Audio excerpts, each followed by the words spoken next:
Hello, U.S. history. I know this is a little unconventional, but since I couldn't be with you, I wanted to make sure you at least had access to our lecture. So I made copies of all of our PowerPoints, and the substitute gave that to you. And you're going to notice this YouTube video isn't much of a video, it's pretty much just my voice. But I'm going to ask Ms. Pfizer to put up the PowerPoint, and you'll follow along with the slides as I talk about this information. You'll notice on the Do Now there were 4 questions I wanted you to try to answer on your own, and hopefully that was pretty easy. But we'll go over the answers real quick before we move on to new information. Other than taxes, what other forms of oppression were colonists resisting? Well, we talked about all the taxes, and the big issue there wasn't necessarily the money, but the principle of taxation. That's why they would complain about no taxation without representation. But a lot of colonists were upset because they felt that their rights as British citizens were being violated. They had to house soldiers in their homes with the Quartering Act. They were unlawfully searched with writs of assistance, which is the next question. Writs of assistance were general search warrants where you could be stopped and searched for smuggled goods even without probable cause. The colonists weren't allowed to move west because of the proclamation of 1763. Even though they had fought and paid for the French and Indian War, they weren't allowed to use that land. So there were a series of violations over the course of a decade that made the colonists want to break away. We already went over the second one, so I'll skip to the third one. Actually, number 3 and number 4 you haven't learned yet, but I'll give you the answers real quick. When George III rejected the Olive Branch petition, which we'll talk about here in a minute, peace was no longer an option. You're going to notice that when the Intolerable Acts were passed and the Continental Congress was formed, it wasn't immediate that the colonists are looking to break away and start their own country. They just want their rights as British citizens recognized, and as the opportunities for citizen recognition go away, that's when they start looking at independence. And number 4, which man's writing inspired more colonists to become patriots? We haven't talked about him yet, but his name is Thomas Paine.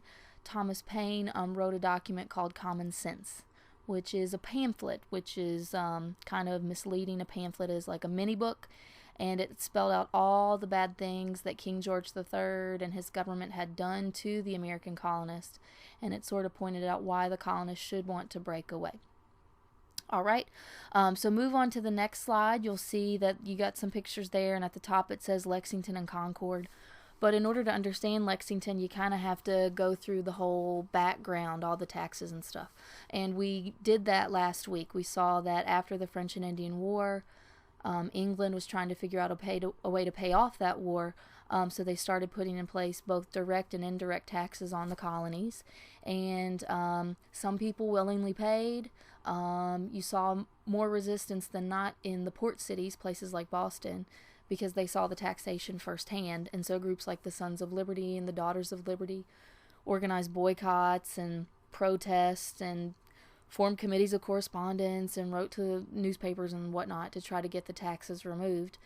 But there was a breaking point for the British government. When the Tea Act was put in place and the Sons of Liberty decided to destroy all the tea in Boston Harbor, and they threw those 342 chests of tea, apparently it's chai tea, tea into the Boston Harbor, King George III and his government saw this as an act of terrorism. So in order to make an example out of the port city of Boston, they put in place the Intolerable Acts. And that's not what they were called. That's what the colonies will nickname them. If something's intolerable, it's very punishing, it's very severe. Things like a new Quartering Act was put in place. There were 3,000 more soldiers sent to pretty much babysit the people of Boston. Things like the Port Bill. They were no longer allowed to trade in the city of Boston. Things like revoking the town charter, where they're not allowed to have town meetings anymore. And so in response to that, obviously the people of Boston are upset, but all the colonies are upset because they feel that if Boston can be punished, then all of their rights can be revoked at any given moment. So that all goes down in January of 1774. So in September of 1774, The colonies decide that they're going to organize. They're going to form a united colonial government. They're going to form the First Continental Congress. And representatives from 12 of the 13 colonies will gather together, and they're going to start looking at their options. Not necessarily independence, but they will write a list of grievances, issues that they have with the king.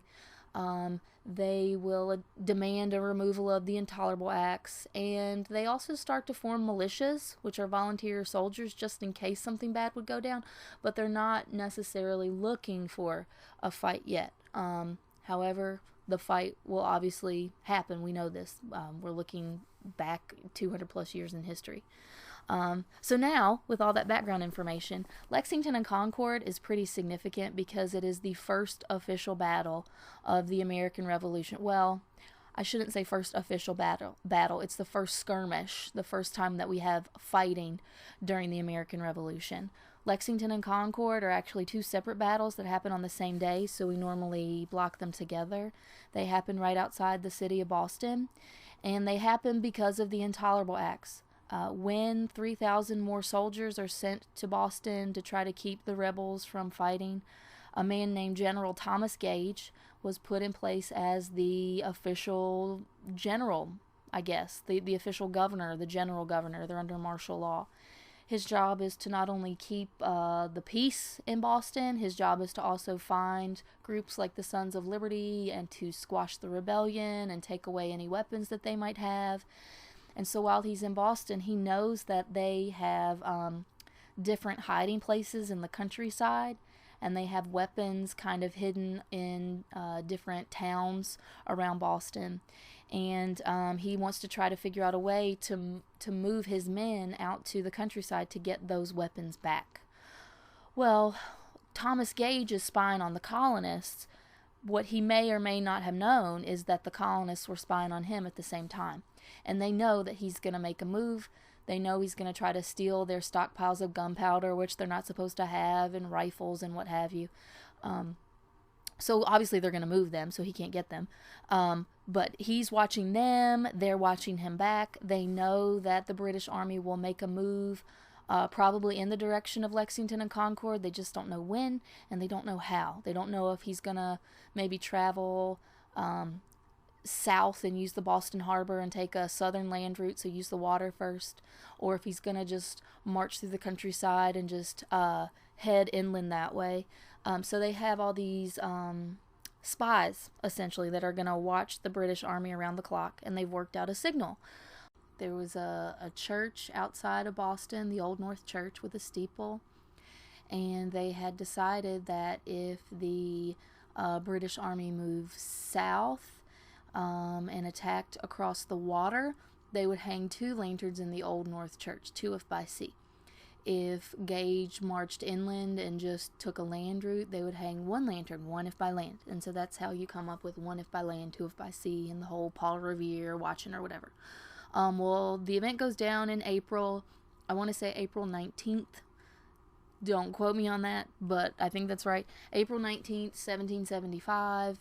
Early in the morning, British forces cross Boston Harbor so they can kind of make a southward move, and Paul Revere's watching, so he goes to the Old North Church. He hangs 2 lanterns, because 2 if by sea, and then he rides throughout the countryside on horseback, because he is one of about a dozen midnight riders who are going to warn all the different militia that the British are on their way and they're going to attack, and so that they need to gather together. We do give Paul Revere all the credit because of the Washington Irving poem, The Midnight Ride of Paul Revere, but he's one of several guys that are doing this. Okay, so all the Minutemen are warned, and they're going to gather at a tavern outside of Lexington. Their numbers are kind of small. There's about 400 British soldiers versus 77 Minutemen. When the fighting starts around 4 a.m. in the morning, both sides are lined up. They're getting ready to fight. The Minutemen aren't stupid. They know that they're outnumbered, outgunned, probably going to lose. So they're actually planning on leaving and coming back because they know that there aren't any weapons in Lexington or Concord. They're just, they're posted up or whatever. Well, before they can leave, somebody shoots. somebody, we don't know who to this day. We don't know if it was a British soldier or an American volunteer. Somebody fires their gun, and that shot starts this battle. It's called the shot heard round the world, because this shot starts a battle that starts a war that involves many, many European nations and ends up forming our country. So it's a pretty significant shot. Anyways, fighting happens at Lexington. The colonists lose because they're outnumbered. A lot of them run away. And so the British win at Lexington. They're able to march on to Concord. They ransack the town. They don't find any weapons. But on the way back outside of Concord, guess who shows back up? The Minutemen. And this time they have more volunteers, and the numbers are a little more evenly matched. It's closer to 300 versus 300. We also see that the colonists are going to use fighting tactics that the British weren't really used to. They're going to use guerrilla tactics, where you hide and seek. You attack from the trees or attack from the top of a building and then hide. So sneak attacks. You shoot at the officers, because while that's seen as being ungentlemanly, it's really smart, because if you kill somebody's officer, then they're not quite sure what to do. We also see that the British were kind of trapped in Concord. There was only one way out of the town, this really tiny one-lane bridge, and so all the British soldiers are kind of bottlenecked at this bridge, and so while they're stuck, the colonists are kind of picking them off one by one, shooting at them. And then once they finally do leave the city, the colonists are or the town of Concord, the colonists are going to attack them the whole way back to Boston, causing as much damage as possible. So technically, I guess we could say the battle's a draw. We could probably say the British won Lexington and the colonists won Concord, but that doesn't matter. All you need to know is that it's the first time that there's fighting in the American Revolution, and it happens in Massachusetts. You would have to know that. You'd have to pick it out on a map for the Sowell test, but that's what's up. On the next slide, you'll see it says summer developments. What that means is in the summer of 1775, we're still looking at our options. Not everybody thinks that we should fight for independence yet. In fact, some people want to make peace with the king. So in June/July of 1775, there was a committee that formed to write an olive branch. I think it was June or July. Sorry, I got sidetracked. There's a committee in the Continental Congress that forms to write the Olive Branch Petition. Now, it's called the Olive Branch Petition because an olive branch is like a symbol of peace. So they want to extend a peace offering to King George III, where, hey, we're sorry for fighting you. If you're sorry for denying us our rights as English citizens, then we'll call it a draw and we'll all be happy and yay, kumbaya, or whatever. But something else is going to happen that summer that really cancels out the option of peace. In June of 1775, we have the next round of fighting in the war, and this is the first official battle. It's called the Battle of Bunker Hill, and that's the picture that you see on the left-hand side. The Battle of Bunker Hill takes place in Boston.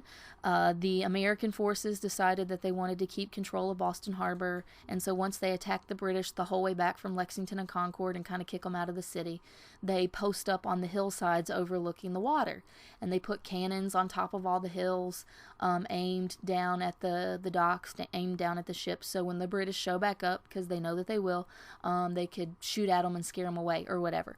Well, they show back up. In June of 1775, here comes British forces, and they're going to try to take over the city. Now, it doesn't go so well for them. The British actually have to try 3 different times before they're able to actually march into Boston, and that's because where the colonists were set up on the top of the hill, they had the defensive advantage, because they don't even have to move, right? They're just on top of the hill. The British are going to have to march up the hill and try to take it. The colonists just have to wait at the top, and then when the British get close enough, they'll shoot at them and kill them or whatever. So the British try round 1, they lose. They have to retreat. The British try a second time to take over the hills. They lose. They have to retreat. On the third time, they're able to march over not only Breed's Hill, but Bunker Hill.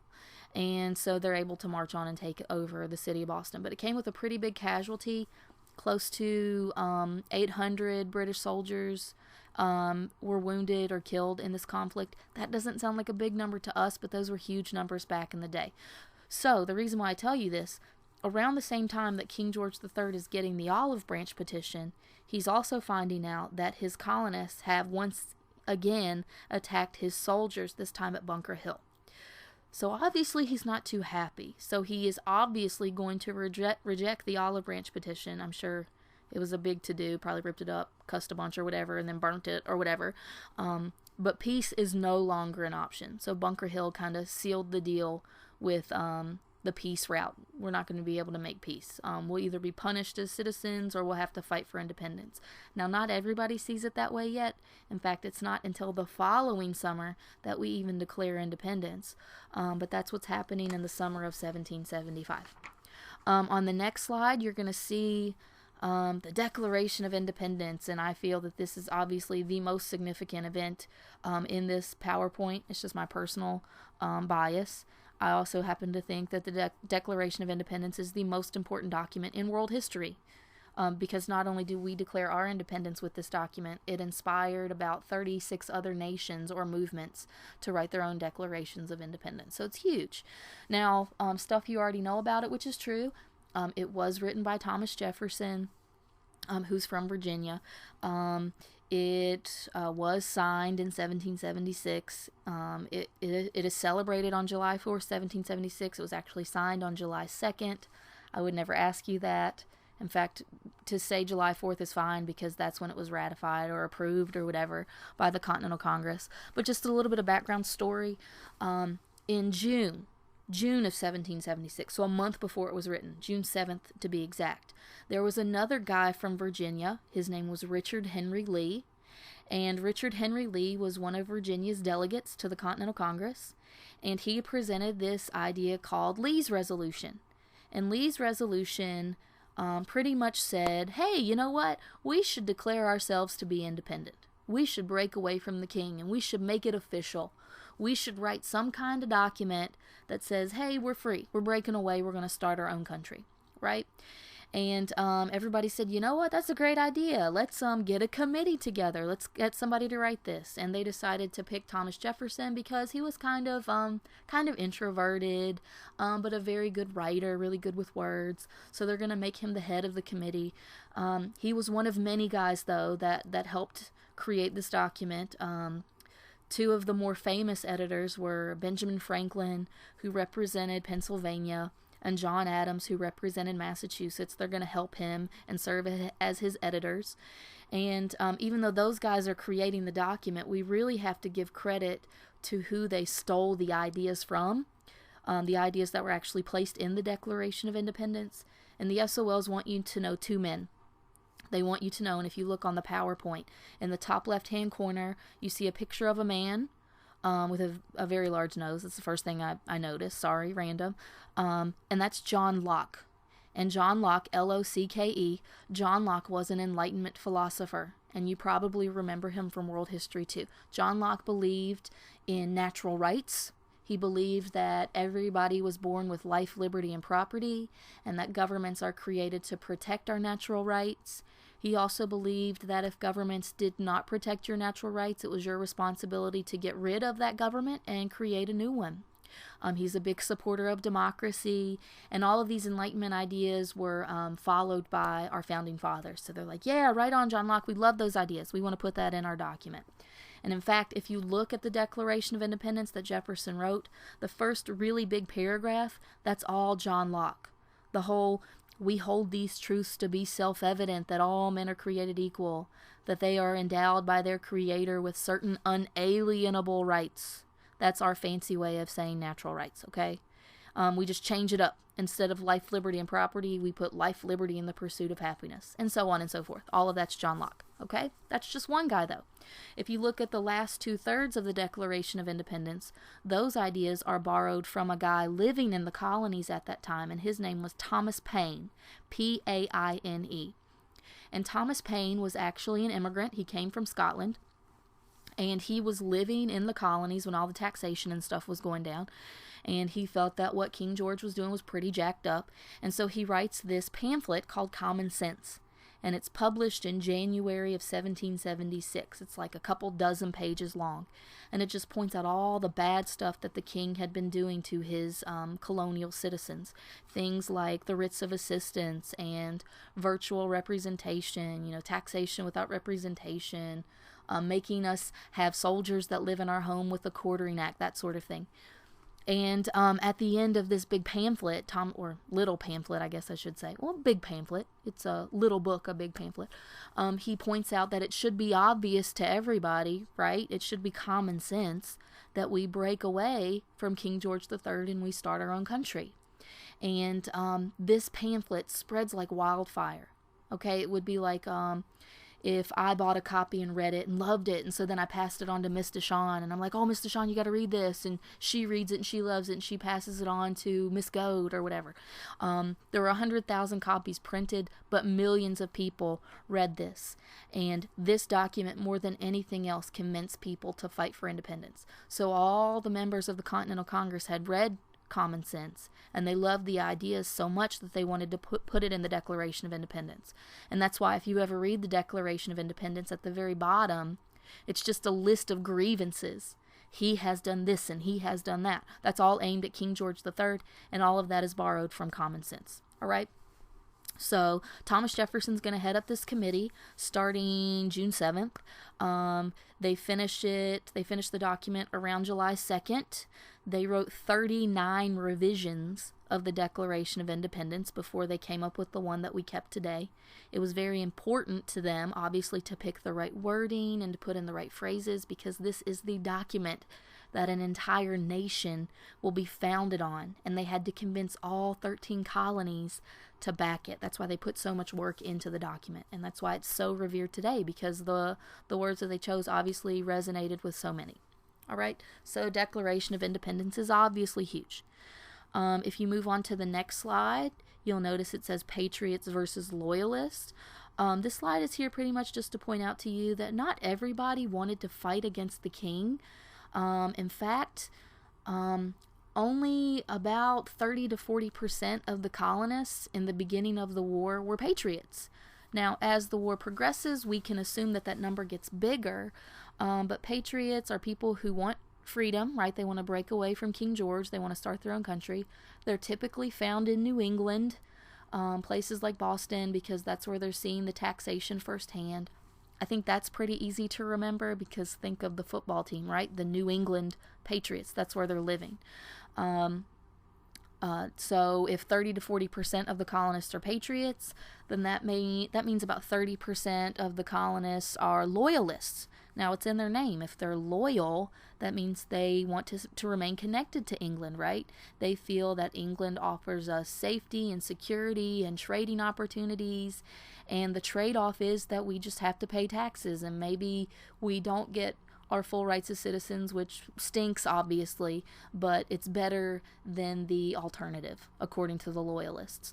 Sometimes they're also called Tories, Tories, and that's because the political party that was in charge of Parliament at that time, they were the Tories. So if you support Parliament, then obviously you would support the king, in theory. Loyalists were typically found in the South, and that makes sense because the southern region tended to stay, their cultures stayed the most like England, so they would probably remain loyal. Plus, they're really rich, right? And their trade connection with England would maybe make them want to stay with England. Well, if you do the math, I only mentioned about maybe 70% of the colonies, right? So we got loyalists, we got Tories, and then 20 to 30% of the colonists were, you want to guess? Neutral. They don't care. They don't care who rules them, as long as they're not taxed too much, as long as they keep their property. They don't care who the king or the president or whoever is. Just make sure I can eat and feed my family, and it's all good, right? So not everybody is diehard one way or the other. All right, if you go on to the next slide, you'll notice it says the New York, New Jersey campaigns. Okay, with New York, New Jersey campaigns, I have this slide here really to point out the three phases of the Revolutionary War. Now, keep in mind, we don't need to know a lot about specific battles or strategy, but it's just interesting to note how the war shifts. The war actually shifts geographically. When the war first kicks off in 1775, most of the battles are going to take place in New England, and when you think about it, that makes sense, because most patriots were located in New England, in and around cities like Boston. So the job of the British Army in the beginning was to stop the rebellion in New England, okay? Once we get to a year and a half or so later, 1777, 78, you're going to see that fighting has moved down a little bit, mainly to New York and New Jersey. So we could say pretty much the middle colonies. The idea there is divide and conquer, right? If you can cut the colonies in half, then they can't be united in the rebellion against you. So there's a lot of battles that take place in New York and New Jersey. And unfortunately for the colonies, we're going to see that they don't have a lot of victories during this phase of the war. In fact, they don't have a lot of victories in the beginning either. But they're going to lose port cities like New York Harbor. There are going to be a series of losses throughout the colony of New York and New Jersey. Little later on, here in a couple slides, we're going to see that in the last 2.5 years of the war, the fighting actually shifts to the south. And the idea behind that is England realizes that they might lose part of the English colonies, which is fine, whatever. They have colonies all around the world. But if they are going to make money along the Atlantic coastline, all they really need are the cash crop colonies of the South. So there was this sort of a last-ditch effort, if you will, to hold on to the big money makers in the southern colonies. So it all shifts geographically. It starts in New England, moves to the middle colonies, moves south. In New York and New Jersey, what do we need to talk about? Not much. But if you look at the pictures that I have on display there, both of those are connected to one battle in particular, which is not on the SOL, but it's kind of interesting from a history perspective. They're both connected to the Battle of Trenton. It takes place in Trenton, New Jersey, on Christmas 1776. Now, at this time, there had already been a lot of losses in New York Harbor, what have you. There were losses in New Jersey. And typically, in the colonial times, wars don't take place in the winter. It's cold. People go and they go find a place to bunker down until March, and then they'll start fighting again in March or April or whatever. But George Washington, who is the commander of the Continental Army, he was chosen actually back in 1775. He was chosen by the Continental Congress to start up an official fighting force. He and his soldiers are kind of stuck, right? They're stuck in New Jersey, and they need to get on to Pennsylvania so that they can prepare for their winter encampment. But he knows that if he gets too close to the British Army, they could possibly capture him. So in order to escape and fight another day, he decides that he is going to be proactive, and he's going to attack the British first. They are stationed or encamped in Trenton, so he decides on Christmas 1776 he and his forces will attack the British encampment in Trenton, cause as much damage as possible, and then get the heck out of Dodge. They're going to run away. So attack and run, guerrilla tactics. What he will do in order to escape, he and his men will cross the Delaware River, which is the picture that you see in the bottom right hand corner. He's also going to send a fake brigade in a different direction. He puts some guys on horseback, and they're going to create this fake path for the British to follow, and they will ride the horses around a whole bunch, so it looks like hundreds of guys or thousands of guys are traveling rather than just a couple dozen. They'll set up tents and burn fires and make a lot of noise where they're at, so that the British will think that all of Washington's army went in this opposite direction. But while that's happening, Washington's going to cross the Delaware River and go into Pennsylvania. All right. The reason why this is so important, this is considered a victory, and this is a victory amidst a series of defeats. Okay. So it's going to give the colonists a sense of morale, right? They have hope that they might actually win this thing. It's like if any of you have ever been on a really crappy sports team and you never, ever, ever, ever, ever win. I'll give you a personal example. I played soccer on the very first girls' soccer team at our high school, and we were awful. Like, we would lose double digits, and if you know anything about soccer, that's embarrassing, okay? Well, I remember we were like 6 or 7 games into our season. We hadn't even scored a goal, okay? Well, then we had this game, and we finally scored our first goal, and you would have thought that we had just won the freaking Super Bowl, right? We didn't even win the game, nowhere close to it. I think the score was like 9-1 or something in the end, but we didn't care because we scored that goal, right? Woo, we have hope. we are inspired, right? We can maybe do this. We can maybe have a successful season or whatever. And that's what Washington was giving the American people. By winning Trenton, we had been losing and losing and losing, and now we won. So now we have hope. We have hope that we can go on to win another day, win the whole thing. All right, if you go on to the next slide, you'll notice that it says Battle of Saratoga. This is a very significant event. This is what the SOLs call the turning point of the American Revolution. Now, for SOL purposes, we will always learn 3 battles. We will learn the starting conflict. In this case, that was Lexington and Concord, the shot heard around the world. We will learn the turning point battle, which is Saratoga. And then we're always going to learn the last battle of the war. Okay, now Saratoga is a turning point. What's meant by that is if you look, historians look at the war in terms of beginning to end, and usually somewhere in the middle there's a turning point where if you look at all the events before that event, one side was winning. So up until Saratoga, the British are winning and winning and winning and winning, and it looks like they might win this war. Well, then Saratoga happens, right? And something happens to flip the script. And so now after Saratoga, it looks like the colonies will probably win the war. And that's what's meant by turning point, okay? So Battle of Saratoga, what happened? Well, we're not going to get into a lot of detail, but it's a battle that takes place in October 1717. We went back in time. 1777 in Saratoga, New York. Long story short, huge colonial victory. Not only do they defeat the British forces that they were fighting against, they end up capturing around 5,000 British prisoners of war. It's huge, okay? But the win itself doesn't really matter.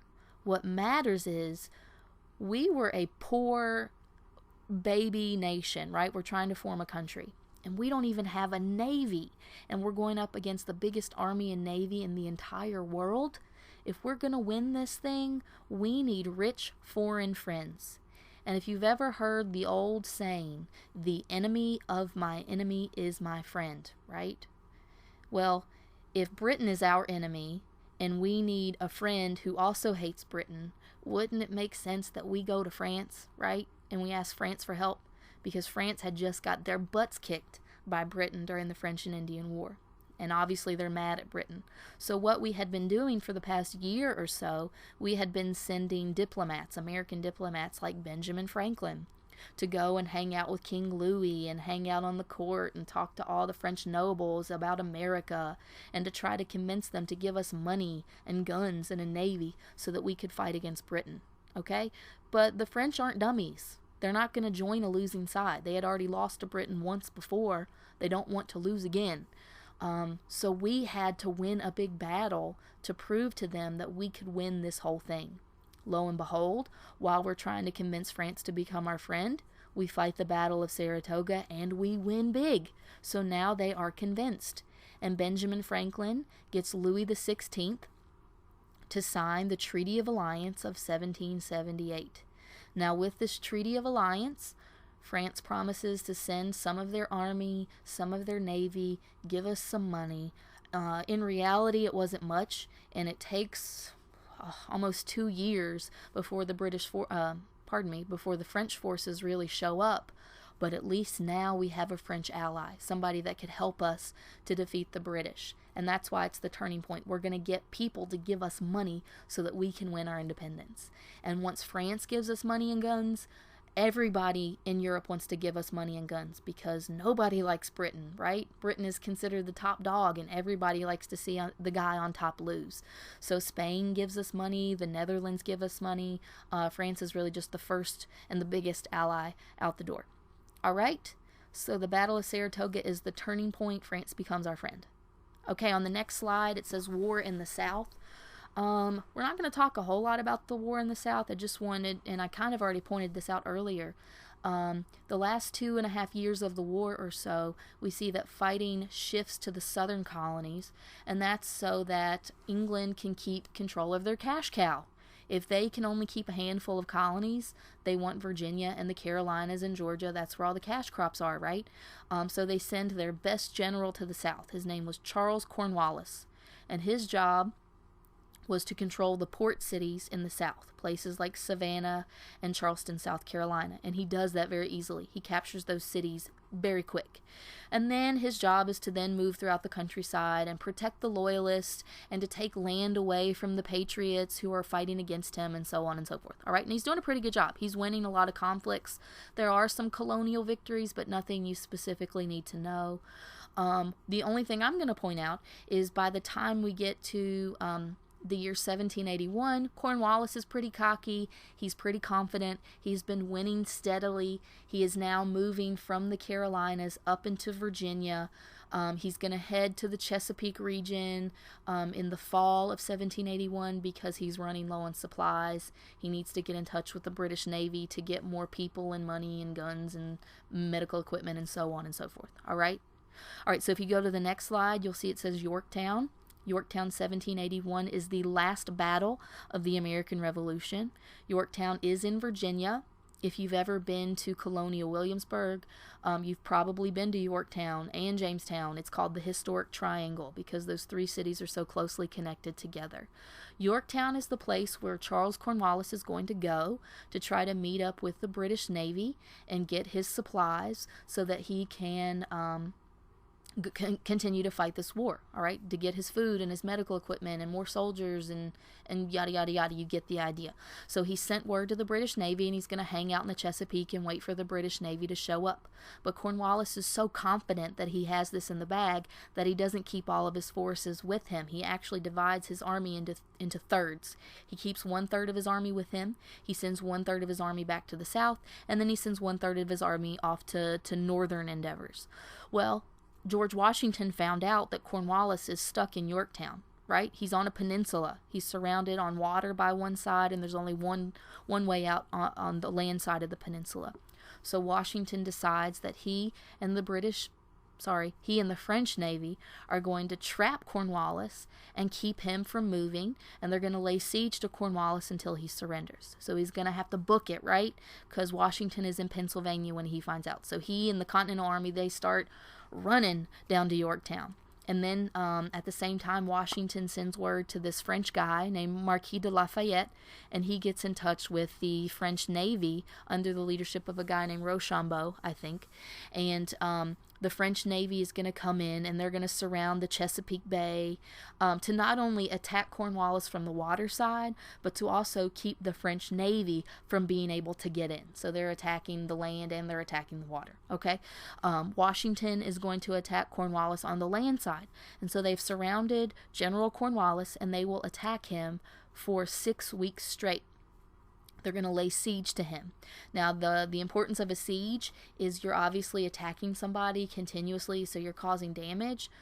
But really, by trapping somebody in a siege, you're forcing them to use all of their supplies. Plus, if there are dead bodies, they're kind of trapped inside the siege barriers with them, so diseases will spread and what have you. You're trying to force a surrender, and it works. On October 19th, 1781, Charles Cornwallis will have to surrender to George Washington's forces.